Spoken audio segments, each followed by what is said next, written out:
Ne vem, kako naj začnem. Ta nova petka.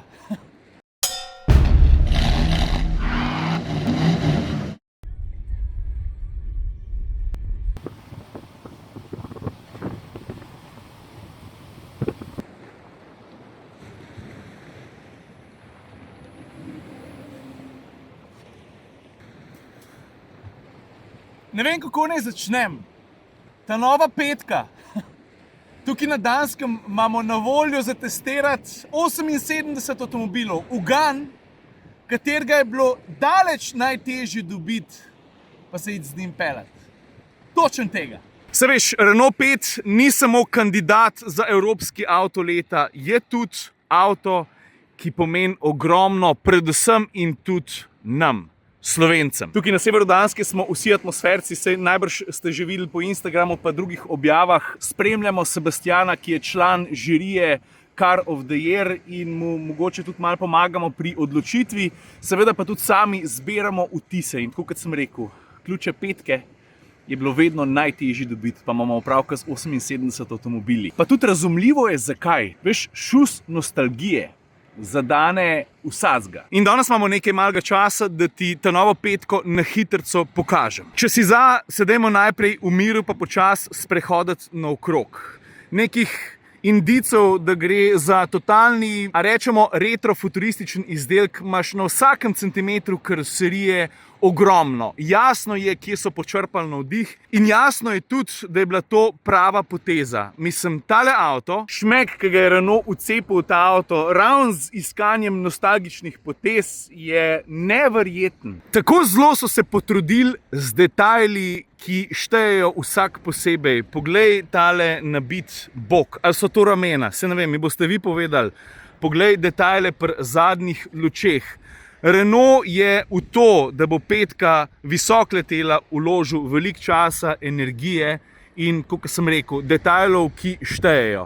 Pa ne sem zunaj, bomo šli pol tudi v kokpit, ne? Ampak jaz bolj ga gledam, bolj mi je všeč prav en posebej detajl, pa to niso nalepke, to konec koncev tudi ni nasplošno oblika, ki tako jasno kaže, odkot ta nova petka prihaja. Predvsem pa en detalj, ki sem ga opazil šele na koncu. Poglej tale trak, pri rumeni recimo, ne, je rdeče barve, ampak vije se od začetka sprednjega špegla pa vzdolž celotne karoserije oziroma po spodnjem delu strehe na drugo stran. Jasno je, da Renault ni želel opominjati samo na staro petko, ampak da so si za vzor vzeli turbo. A veš pa tudi detalčki povezani s feltnom. Vidiš rdečo petko? Opa, a na konti si? Ja super, kaj imamo? Ekokontakt? Valjda. Pa poglej francosko zastavico tukaj na vrhu žarometa. Pa dnevne LED luči, tale kvadratek tukaj spodaj. Zelo značilen LED podpis, ki bo avto naredil prepoznaven tudi po noč v rikverc špeglu. A ja, pa oprost, no, prtljažnika nismo pogledali.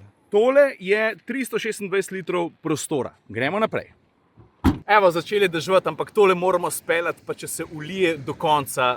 Petko vozimo med prvimi na celem svetu. Zdaj pri pogonu se bomo ustavili samo na hitro, že vnaprej povem, da cen za slovenski trg niti približno še nimamo. Od tega bo seveda veliko odvisen, koliko bo petka uspešna, ne samo pri nas, tudi drugod po Evropi.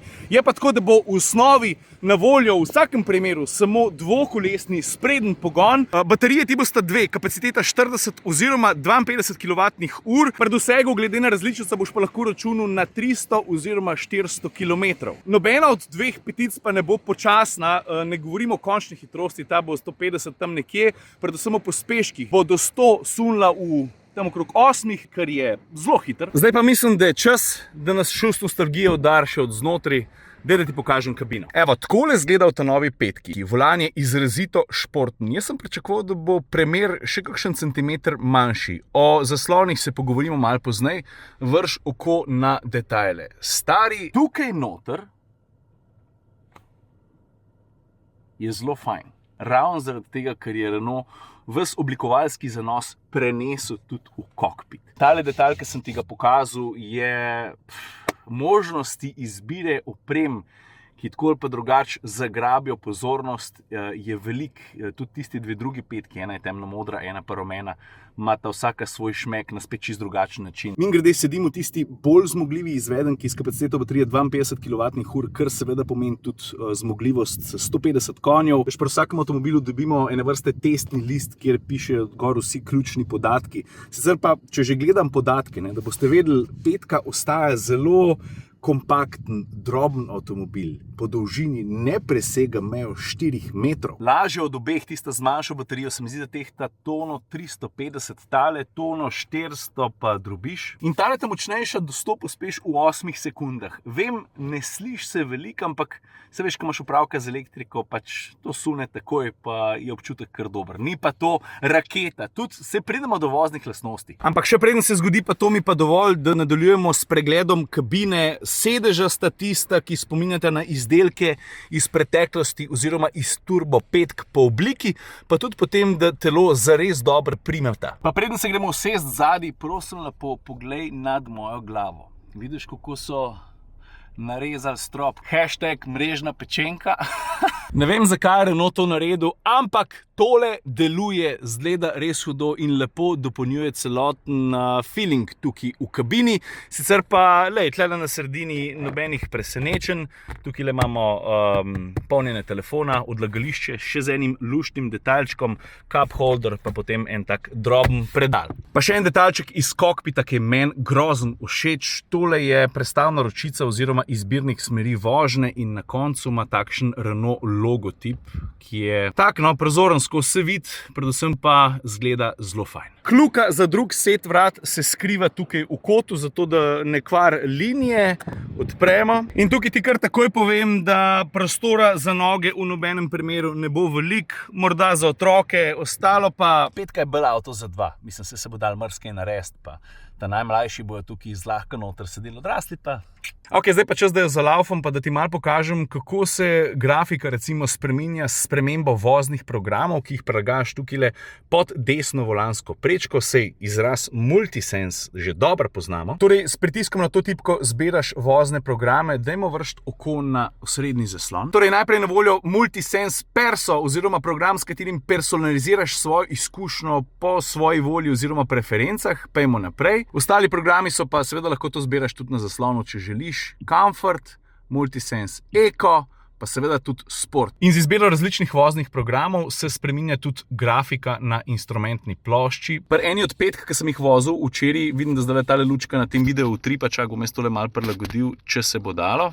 Ta rumena petka, ki sem jo vozil včeraj, je imela tukaj tudi napis Renault 5, pa se je potem tudi barva tega spreminjala. Sicer pa s spremembo voznih programov se spreminja tudi barva ambientalne osvetlitve, torej če damo na šport, bo valjda barva rdeča. Tole sem naknadno posnel, uspel sem dobiti tudi ključe od rumene na hitrico, da vam pokažem, kakšna je pa ta. To želim narediti pa predvsem zaradi zelo atraktivno obarvanih sedežev, ki se mi zdi, da jih je vredno izpostaviti. Prosim lepo, poglej tole. Meni se zdi, da tole izgleda krasno, vključno z oblogami na vratih. Pa seveda ostali detajli imajo malo drugačen feeling. Tole je umetno usnje. To je pa ta rdeča črta, o kateri sem govoril, ki sploh pri tej kombinaciji, ki se meni zdi tako huda, še najbolj pride do izraza. To se pravi od sprednjega špegla prek spodnjega dela strehe na drugo stran avtomobila. Pa še eno stvar bi ti rad pokazal. Aha, tale šov se zdaj dogaja, zato ker sem vstopil v avto, pa ga bom pržgal. A vidiš, tista ta zelena petka, s katero sem v tem trenutku na plaži, tukaj ni imela napisa Renault 5. In potem, ko menjaš vozne programe, se spreminja seveda tudi barva napisa Renault 5. To je pač ta ambientalna osvetlitev, o kateri sem govoril. Toliko na hitrico, ne? Vem, da je tale rumena je kar out there, ampak če bi si jaz svojo mislil, me ne bi bilo nerodno izstopati s takšnim avtom, s takšno barvo. Pri tehničnih detaljih prav globoko ne bomo šli. Verjamem, da vas zdaj, diagonale zaslonov pa te stvari ne zanimajo. Kaj, če bi se šli mi peljati, pa da ti povem, kako se ta nova petka obnaša na cesti? Mimogrede, tukaj na Danskem je vožnja po plaži povsem dovoljena pod določenimi pogoji. Hitrost ne sme presegati 30 km/h in tukaj po plaži hodijo, vozijo vsi, pridejo na piknike pridejo se kopati in tako naprej. In ko sem začel snemati tale vlog, je bila meja vode še, dajmo reči, 7-8 metrov bolj tja. Zdaj snemam dobre pol ure, pa je voda veliko bliže, kar pomeni, da moram biti previden, da ne bom kar naenkrat s koleščki na veliko bolj slanem. To, da je pa lani tukaj en danski novinar, domačin, uspel utopiti enega Citroena, ti pa nisem jaz povedal. Ok, pojmo se pelati. Zdaj, za začetek mi ne zameriti, ker sem rekel, da vam bom povedal, kako se pele na cesti, vmes bom pa vozil po mivki, imam zelo omejen čas, rad bi posnel ene par vlogov in če bi šel z vsakim avtom snemati na cesto, kjer bi imel absolutni in popoln mir, potem ne bi se skupaj nič naredil. Torej, kako se pele petka? Poglej, jaz moram priznati, da sem pričakoval ali pa želel, da bi bila mogoče še malo bolj odzivna, pa malo bolj športna. Ravno zato, ker so oblikovalci črpali navdih iz turbo petke. Je pa po drugi strani zelo prijetna, vsakodnevno bo prijazna do svojega lastnika v smislu, da je zelo nenaporna. Se tudi lepo vzame v vink, pravzaprav ponudi zelo veliko oprijema. Ampak ni pa, bom rekel, tako drastično športna, da bi bila, ali pa da bi si zaslužila oznako hot hatch. Mislim, se zato je tudi kakšen coin manjka, ne? Ampak hočem reči, da na cesti je prijazna, na cesti je primerno odzivna, ni pa, da bi zdaj zavrtel volan, pa bi rekel, wow. In to je v resnici, ko pride do vozne dinamike, vse ali pa najbolj pomembno, kar ti moram povedati. Ne pričakuj voznih lastnosti hot hatcha, pričakuj pa avto s prijetno odzivno vodljivostjo, ki zna ponuditi seveda tudi nekaj dinamike brez skrbi, predvsem, če voziš 7-8 od 10, kar pomeni, da nisi skrajno napadalen, boš zelo užival. Če boš pa teral na pas mater, pol pa pride do tistih stvari, ki se vedno zgodijo pri vožnji. To je pa predvsem podkrmarjenje in vse tiste stvari, ki pridejo pri preagresivni vožnji. Ok, zdaj pa jaz to obrnem.